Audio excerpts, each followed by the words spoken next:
It's here, the grand finale. LeBron James is joining the Philadelphia 76ers on a 2-year, $8 million veteran minimum contract with a player option for year 2. When I saw this news, I had 2 moments of shock. First, compared to his $52.63 million salary last season with the Lakers, James voluntarily took a pay cut of over $48.75 million, a decrease of roughly 6%, the largest single-season pay cut in NBA history. His salary now ranks only 7th on the 76ers roster. My second shock is that this decision came out of nowhere. Based on prior reports and rumors, it seemed far more likely James would sign with the Heat. Even his own agent, Rich Paul, believed for a long stretch that James would ultimately land in Miami. Even well-connected insiders admitted they were genuinely surprised, and if people with that level of access were shocked, how could the rest of us not be? So this video is split into 2 parts: why James chose Philadelphia and how strong this new-look 76ers team actually is. Let's dig in. Honestly, I think joining the 76ers is James's optimal choice at this stage of his career. The Heat had the loudest buzz as his likely destination, but I don't think that would have actually been a great fit. First, from a storytelling perspective, it's not the right move. James's absolute peak years were in Miami Heat. LeBron is practically an adjective at this point. 2 championships as the team's core, 2 regular season MVPs. He was simply too legendary there. Now, at 41 going on 42, he really shouldn't tarnish those memories. Whenever people bring up Heat LeBron, they picture peak LeBron, a warrior in his prime. If he joined at 42, would people still picture that 2012-14 version? Or would the phrase start conjuring a declining, twilight years version instead? That iconic image shouldn't be diluted. Second, from a roster fit perspective, the Heat simply aren't a good match either. At this stage, James is best suited at power forward. Sharing the floor with Bam Adebayo and Giannis Antetokounmpo, what position would he even play? People say Miami's defense could absorb him, but with James and Giannis both on the floor, who guards the perimeter? Defensively, both of them really only fit at the 4 interior-oriented, not perimeter defenders. And Miami's defensive reputation is built on Bam and Giannis playing together. During bench or connector minutes, pairing James with a weaker defensive center wouldn't actually protect him or save his energy. On offense, sure, Miami lacks a true point guard, but the reality is James, at this stage, needs to share the floor with another ball handler most of the time. Last season, even without Doncic on the floor, James wasn't operating as a heavy, primary ball-dominant player. His off-ball usage has actually been significant, and he's set plenty of screens working alongside a primary ball handler. Bottom line, he plays an energy-conserving style now. If Giannis is the team's only real ball handler during connector minutes, James would have to shoulder all of that responsibility himself. Hardly easier, hardly more energy-conserving, hardly reducing injury risk. There's also a compatibility issue. James, Giannis, and Bam all overlap too much in interior finishing and hot zones, and all 3 are similarly sized. So opposing defenses can just switch mindlessly and be fine reducing the effectiveness of any 2-man game between them. Giannis also has an enormous ball usage load and essentially no perimeter shot, which limits spacing whenever James wants to work from the post. And there's a third point: Giannis is already a fully validated, proven winner MVP, championship, finals MVP. Even if Miami won it all, people wouldn't credit James for helping Giannis get there. They'd say Giannis already had it in him. The Heat are a poor fit from every angle. What about elsewhere? James already achieved enormous success in Cleveland. His 2.0 return and championship already wrote the best possible chapter there. Late in his career, he shouldn't make a Paul Pierce-style mistake. A sentimental return isn't automatically a good thing. It could tarnish the memory instead.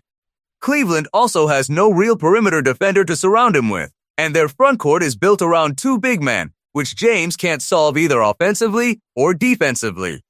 The Warriors are the weakest competitively among the popular speculated destinations. The core is aging significantly. Playing with Curry, Draymond, and Kerr would be enjoyable, sure. But that enjoyment comes with air quotes. Without long-term competitiveness, can you really be happy? I think the only sustainable joy in playing basketball is winning consistently. The Timberwolves are a decent option too, but Minnesota is something of a remote outpost, less buzz, less exposure than Philadelphia. So personally, I think Philadelphia really is the optimal choice. You've got Maxey, an all-NBA caliber player, Edgecombe, a promising young talent, Jalen Brown, and a healthy Embiid elite tier. On paper, the 76ers have the strongest roster of any realistic destination, and theoretically, the highest ceiling. Without James, Philadelphia's starting four would have been Vanderbilt, essentially a diluted white guy version of PJ Tucker. Upgrading that to James is a massive jump, and Philadelphia already has an abundance of scoring options who can create their own shot. James's best role now is being a team's second or third primary playmaker, whether starting or in connector minutes, which lets him play more efficiently, reduce injury risk, and conserve energy. As we've discussed before, ideally he should defend at power forward, since he can no longer handle heavy perimeter assignments or move like he used to. In Philadelphia's structure, he can slot in defensively at the 4, meaning lighter pressure on him personally. Beyond raw roster talent, he gets to play his preferred role and position on both ends. Finally, from a narrative standpoint, Philadelphia is a near-perfect landing spot. If James wins a title there, that's championships with 4 different teams as the core player, essentially unprecedented. Philadelphia has spent years trusting the process, but Embiid and Maxey have never won a title, never reached the finals, never even made a conference finals. This team's collective organization and basketball IQ isn't especially high, and James is an extraordinarily high IQ player, an elite facilitator, a proven winner with immense experience. The boost he provides in game management and clutch decision-making would be huge. If Philadelphia wins it all, people will credit James's basketball wisdom for helping get them there. His role becomes team mentor, spiritual leader. A different kind of championship story than any of his prior titles. So, all things considered, I think James made the optimal decision available to him. This move deserves an A+ grade from every angle.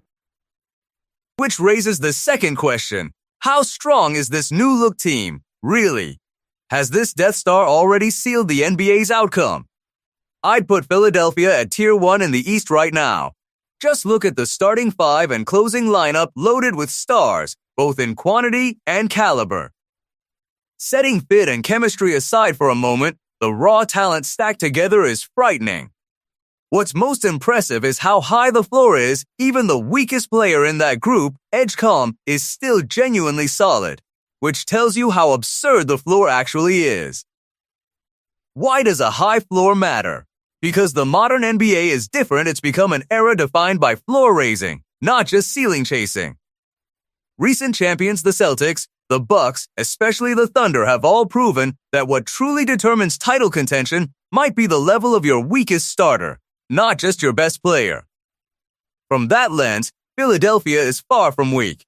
Their offensive firepower next season should be enormous. 5 players with usage rates over 20% last season, 4 of them over 27%.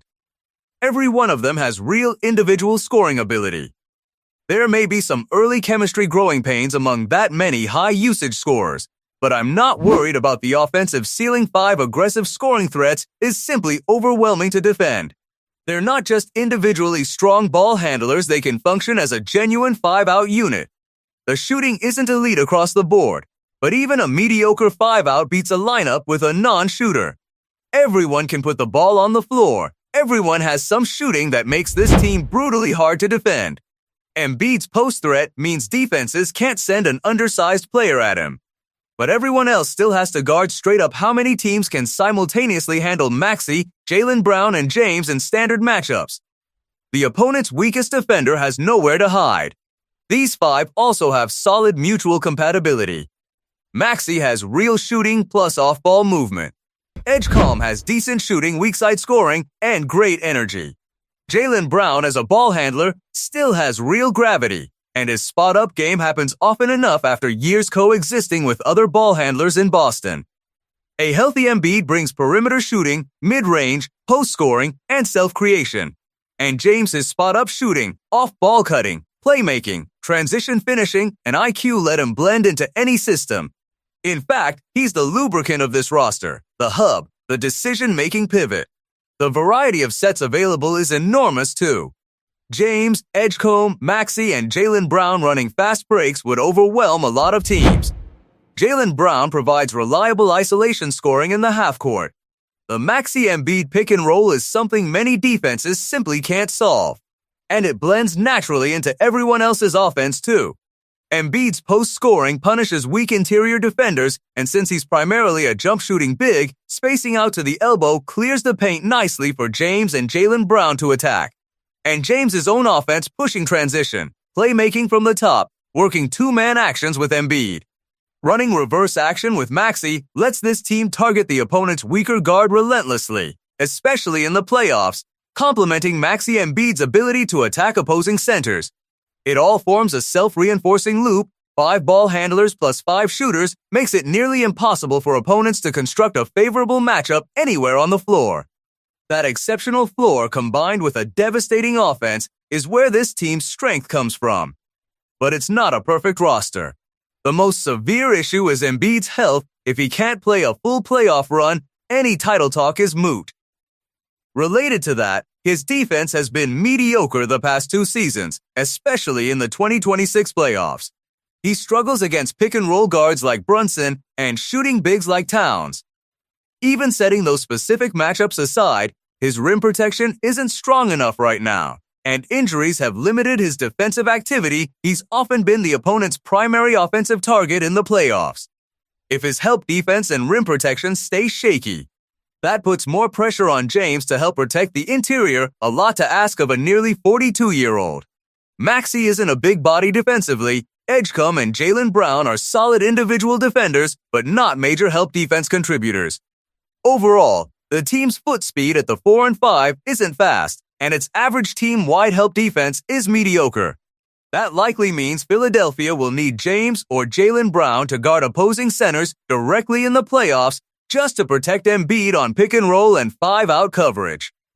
And the bench is a real concern too, not just the backup center, but the whole second unit. Vanderbilt is essentially a diluted PJ Tucker. Edgecombe is still a rookie, and Ben Simmons, despite real scoring ability and solid shooting, is one of the league's worst defenders and simply can't play alongside several of the primary pieces. That creates a genuine problem. If Philadelphia needs to adjust their rotation, there's no real Josh Hart-type player on the bench who fits alongside the starters. If their starters hit a wall, they don't have an easy answer. Bottom line, after James joins, Philadelphia has at minimum earned a legitimate seat at the championship table. Their starting 5 ceiling is extremely high, and their offense should be genuinely powerful, but health, defense, and bench depth are real weaknesses. Right now, this is a Tier 1 Eastern Conference team. To truly turn this into the league's grand finale, they'll likely need 2 or 3 more playoff-caliber bench pieces. That won't be easy, but it's not impossibly hard either. Let's see how the front office handles it going forward. If you enjoyed this video, like and share it. See you next time.